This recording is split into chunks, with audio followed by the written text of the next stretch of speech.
அனைவருக்கும் வணக்கம். காற்றில் எத்தனையோ நுண்கிருமிகள் பறந்து வருகிறது என்பதை அறிவியல் பூர்வமாக சொல்லியிருக்கிறார்கள். ஆனால் அதை நம்ம சுவாசிக்கும் போது அதில் இருக்கக்கூடிய ஆக்சிஜனை மட்டுமே சுவாசித்துக் கொண்டிருக்கிறோம் அல்லவா? அதற்கேற்ற ஒரு நுரையீரலை நமக்கு உடம்பில் வைத்திருக்கக்கூடியது இந்த இயற்கையானது நமக்கு ஏற்படும் சின்ன சின்ன பிரச்சனையும் சரி, பெரிய பிரச்சனையும் சரி, அதை ஃபில்டர் பண்ணுவதற்காகவும் அதை நமக்கு வடிகட்டுவதற்காகவும் ஒரு வாய்ப்பை கொடுக்காது என்று நீங்கள் நம்புகிறீர்களா?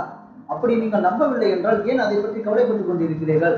எப்படி காற்றில் இருக்கக்கூடிய தன்னுக்கு தெரியாத நுண்கிருமிகளும் அதனால் ஏற்படும் பாதிப்புகளில் இருந்து நம்மை பாதுகாப்பதற்கு நம் உடம்பிலே ஒரு வடிகட்டி இருக்கிறதோ, அதுபோல நமக்கு ஏற்படக்கூடிய ஒரு பிரச்சனையை தீர்ப்பதற்கான ஒரு வழிமுறையும் இருக்கும் என்பதையும், அதை பிரபஞ்சம் கொடுக்கும், அதை இயற்கை கொடுக்கும் என்ற நம்பிக்கையும் நம்மிடம் வந்துவிட்டால் நாம் எதற்காக கவலைப்பட வேண்டும்? இதை பற்றி யோசிக்காமல் அதிலிருந்து என்ன அனுபவம் கிடைக்கிறதோ அதை நாம் பெற்றுக்கொண்டு நாம் எதற்காக இந்த அனுபவத்தை பெற வேண்டும் என்பதையும் பெற்று நம் வாழ்வை மேலும் மேலும் மெழுகேற்றிக் கொண்டே செல்லலாம்.